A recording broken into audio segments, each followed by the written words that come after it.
지난번 한번 말씀드렸고 이번에 두 번째로 그렇게 말씀을 드리도록 하겠습니다. 겸손과 여호와를 경외한다는 것은 같은 말입니다. 이어법입니다. 겸손하려면 여호와를 경외해야 되고 여호와를 경외하면 겸손이 따라오게 되어져 있습니다. 여호와를 경외하지 않고 겸손할 수가 없다는 사실입니다.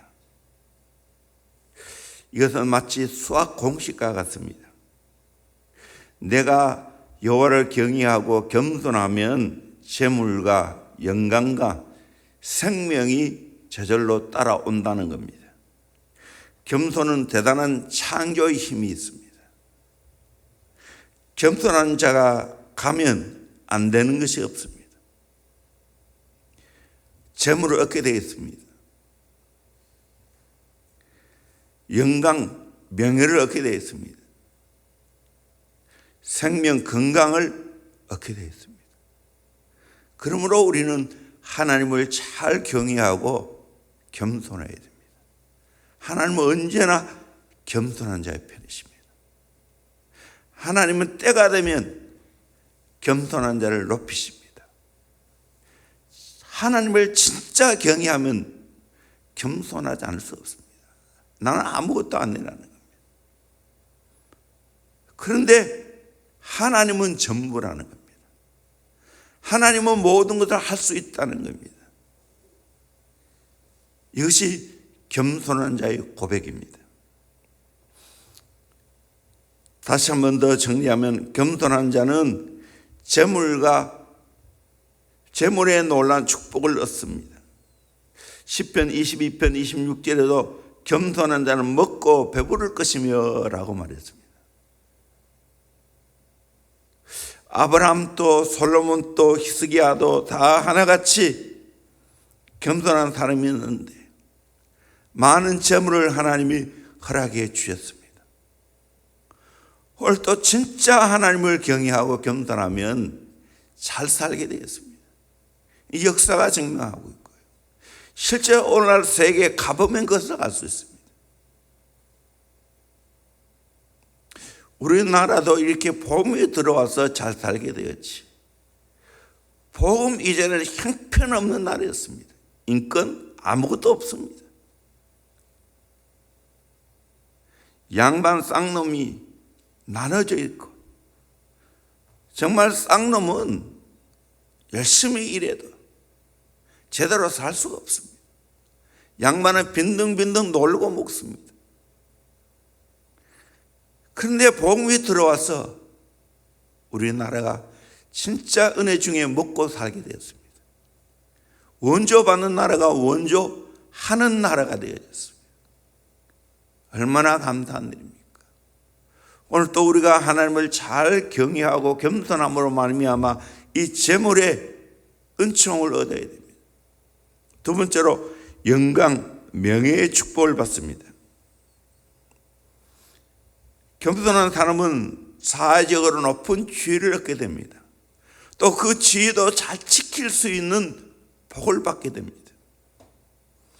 겸손한 자는 자기 스스로 부족함을 깨닫기 때문에 남을 나보다 낫게 이고 다른 사람에게 끊임없이 배우려는 마음이 있습니다. 이 겸손한 자의 태도입니다. 잠언 29장 23절에 사람이 교만하면 낮아지게 되겠고 마음이 겸손하면 영예를 얻으리라 말씀했습니다. 베드로전서 5장 6절에도 그러므로 하나님의 능하신 손 아래에서 겸손하라 때가 되면 너희를 높이시리라 말씀하고 있습니다. 겸손하면 하나님이 그 자를 사랑하시고 높이시고 지도자가 되게 하십니다. 성경에 이런 예를 수없이 들 수가 있습니다. 모세도 겸손함으로 하나님께 인정받아 이스라엘의 민족 지도자가 되었습니다. 기도는 또 겸손함으로 하나님께 인정을 받아 이스라엘의 사다가 되었습니다. 다윗도 겸손함으로 하나님께 인정받고 이스라엘의 왕이 되었고 지금 또 세계 복음을 아는 사람에게는 최고 위대한 왕이 되었다는 사실입니다. 겸손할 때 최고의 영예를 얻었습니다.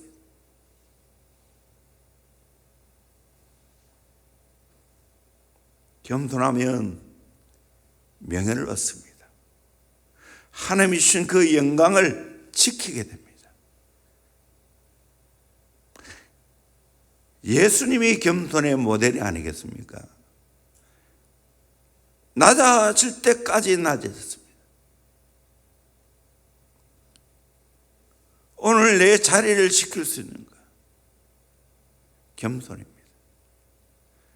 겸손한 사람은 끊임없이 배우려고 합니다.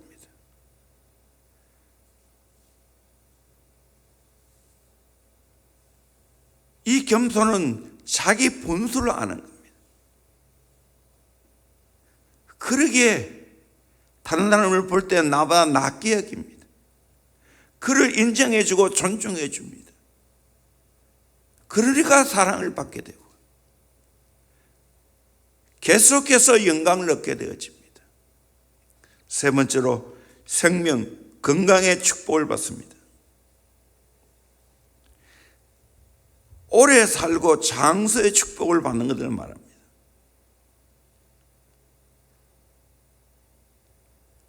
병은 대부분 교만 때문에 오게 되어집니다.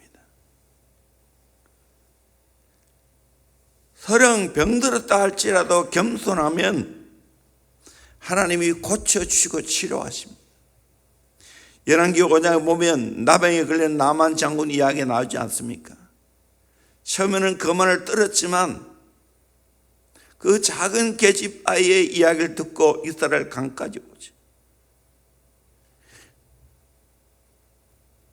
그리고 요단에 가서 씻으라고 말했을 때 처음에는 화가 났습니다. 엘리사 선지자가 자기에게 나와서 맞이할 줄 알았는데 전혀 그렇지 않고 그냥 종을 보내어서 요단강에 가서 씻으라고 하니까 그때 신하들이 지혜로웠죠. 그거 옳은 거 아니지 않습니까? 가서 해봅시다. 그래서 나만은 겸손하게 그 충고를 받아들이고 실제 요단강에 내려가서 7번 담그죠. 그랬을 때 어떻게 되었습니까? 열왕기하 5장 14절에 나만이 이에 내려가서 하나님의 사람의 말대로 요단강에 7번 몸을 잠그니 그의 살이 어린 나이의 살같이 회복되어 깨끗하게 되었더라 라고 말씀하고 있습니다.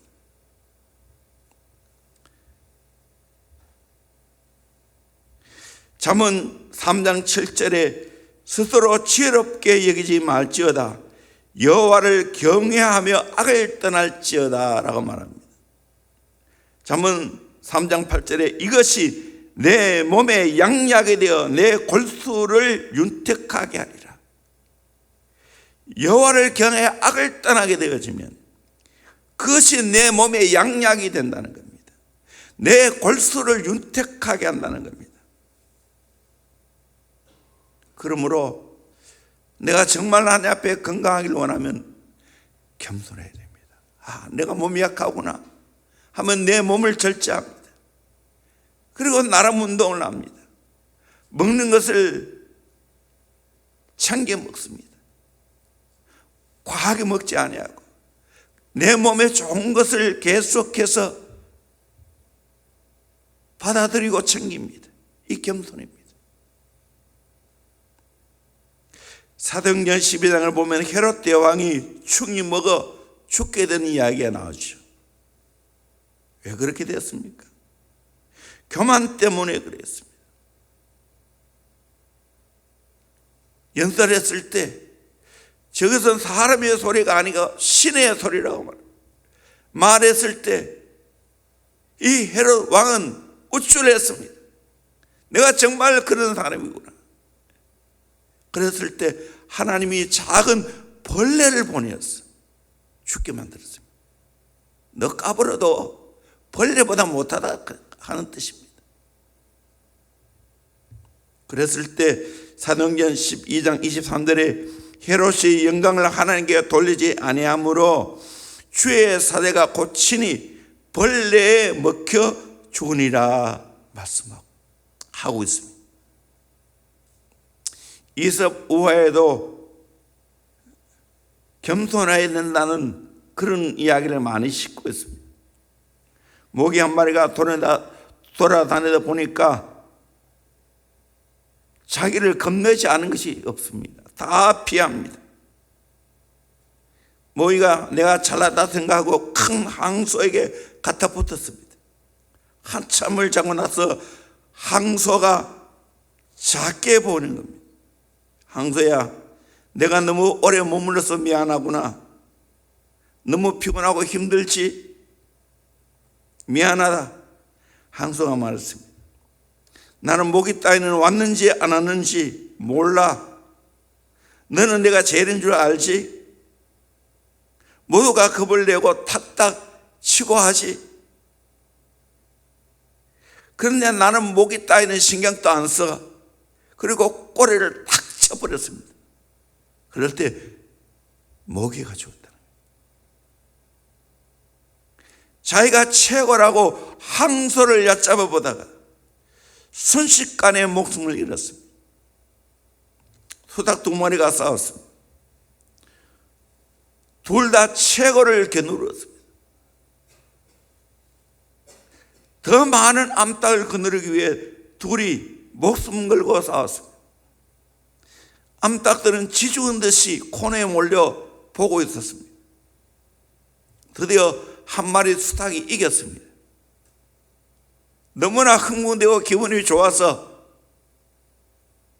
담장 위에 올라갔습니다. 내가 이겼다. 그때 독수리가 날아왔어. 담장 위에 있는 수탉을 낚아채 갔습니다.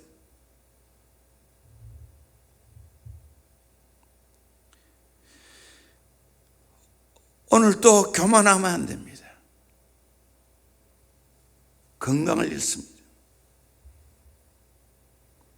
미국의 유명한 신경정신과 의사 데이비드 훅은 신경감염증에 걸리는 환자 1000명과 건강한 사람 1000명을 비교해서 성격 조사를 했습니다.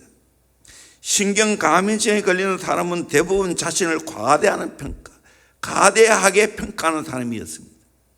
그리고 남을 비판하기 좋아하는 날카로운 성격을 가진 사람이었습니다. 반면 건강한 사람은 대부분 겸손한 마음을 소유한 자였습니다. 남을 비판할 줄도 모르고 항상 온유합니다. 교만한 사람은 대개 열등감, 불행감, 불안감, 우울감에 빠져 있습니다. 그러니까 쉽게 병드는 겁니다. 구약 성경 열왕기 4가를 보면 남유다의 왕이 20명이 나옵니다. 그 중에 겸손하여 하나님을 잘 믿고 말씀대로 순종한 선한 왕은 8명입니다. 그런데 통치 기간이 33년이었습니다. 평균 33년이었습니다. 그런데 교만하여 우상을 섬기고 하나님의 말씀을 저버리는 악한 왕 12명은 통치 기간이 11년밖에 안 됩니다. 오늘도 마찬가지죠. 정치를 하면 할수록 겸손해야 됩니다. 교만하고 까불면 사고치게 되어 있습니다. 생명이 길지 않습니다. 겸손해야 됩니다. 심지어는 교만한 사람마저 교만을 싫어합니다. 어느 회사의 사장과 전무가 유명한 일식집에 함께 가서 회를 먹었습니다. 그런데 사장은 비브리오균에 감염되어 죽게 되었고 전무는 몸속에 비브리오균이 검출되는데도 죽지 않았습니다. 원인을 조사했더니 두 사람의 성격 차이였습니다. 죽은 사장은 거만한 사람입니다.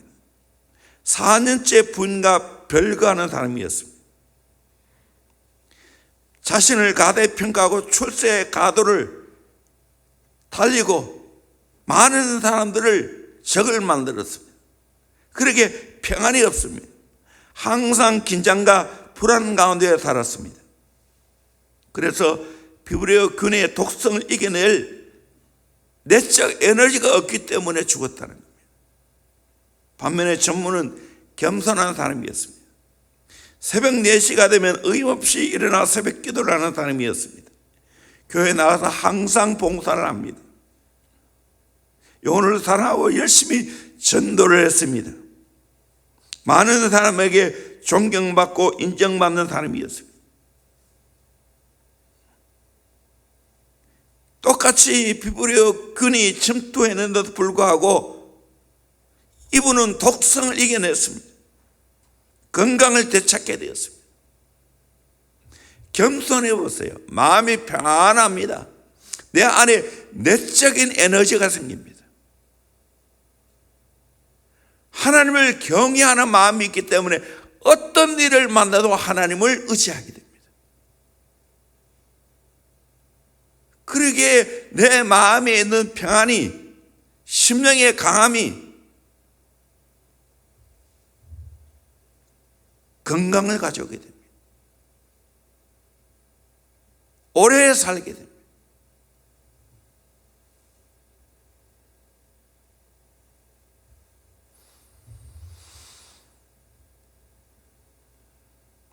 겸손해야 됩니다. 겸손하면 어떤 식사라도 잘 먹게 되어 있습니다. 아, 하나님이 내게 주신 거구나. 오늘의 일용할 양식이구나. 맛있게 먹자 하고 먹으니까 건강하게 되어집니다. 이런 말이 있어요.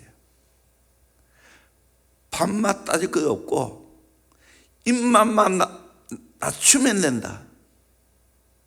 내 입맛을 낮추면 어떤 것도 감사하며 먹을 수 있다.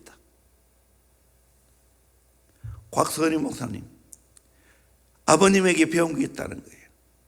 어떤 걸 배웠는가? 어린 시절부터 소떼에 들어갔다 나온 음식은 다 감사함으로 먹으라는 거예요. 그러니까 건강하셨어요. 지금은 잘 모르지만 일선 목회하실 때 평생 새벽기도 자기는 객언이라고 이야기합니다. 건강하셨어요. 건강하셨어요.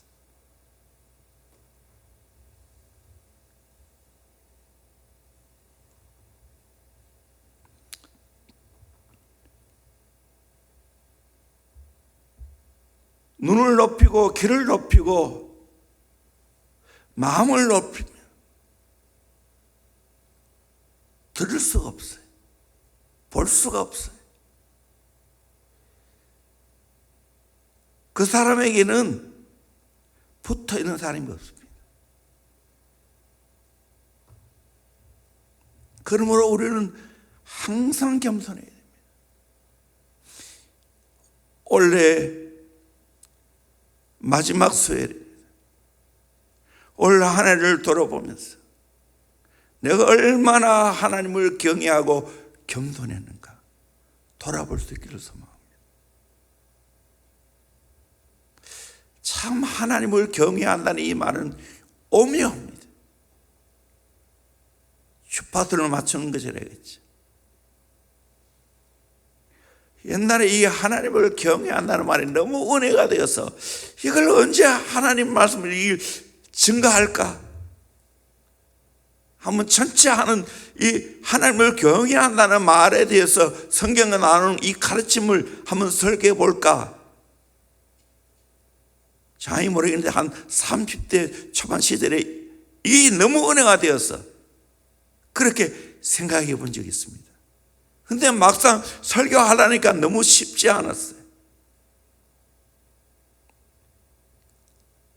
이번 기회에 제가 하나님을 경외하는 것에 관한 말씀을 틀을 짜놓았어요. 한 5번, 6번으로. 새벽마다 이 말씀을 증거할까 생각하고 있습니다. 정말 우리는 하나님을 경외함으로 겸손하게 살아야 돼요. 2021년 다가오는 한 해에도 우리가 하나님을 경외하고 겸손하면 이 세 가지가 따라옵니다. 재물과 영광과 생명이 따라옵니다. 올 한 해를 돌아보면서 내가 이렇게 살지 못한 부분이 있다면 진심으로 회개하고 2021년에도 더 우리는 하나님을 경외하고 더 겸손해서 재물과 영광과 생명을 얻는 저와 여러분 되기를 주의 이름으로 축원합니다. 그 하나님을 경외하는 마음이 내 안에 가득 차서 늘 하나님 앞에 겸손하게 다시고 그것이 내 얼굴로, 내 표정으로, 내 삶으로 나타날 수 있기를 소망. 저는 김형식 교수님, 그분의 그 여러 가지 간증과 그 교훈을 하는 걸 보면 참 부드러운 분이다, 온유한 분이다. 그런데 그분이 한 번씩 신문에 칼럼 나눠보면 날카롭게 써요, 글을. 현실상을 정확하게 파악하고 있어요. 그런데 미쳐지는 사람들에게 영향력은 온유하고 겸손한 분이구나. 오래 사시잖아요. 백수를 넘겼지 않습니까? 그런데 지금 또 이렇게 건강하게 집행을 짓고 다니지 않습니다. 최근 칼럼 보니까 내가 혹시 내년에 지팡이를 짚고 다닐 수 있다고. 그래서 벌써 지팡이를 선물 4개나 받았다고 그렇게 이야기해야 돼. 100세가 넘어도 지팡이를 짚지 않은 건강함. 어린 시절에 정말 병약했는데 하나님의 은혜로 이렇게 장수하게 되었다. 여러분들 정말 새해에는 더 하나님을 잘 경외하고 다 겸손하게 살아감으로 이 세 가지가 저절로 따라올 수 있기를 주의 이름으로 축원합니다. 재물과 영광과 생명이 따라오는 복된 인생을 살아갈 수 있기를 주의 이름으로 축원합니다. 기도하겠습니다.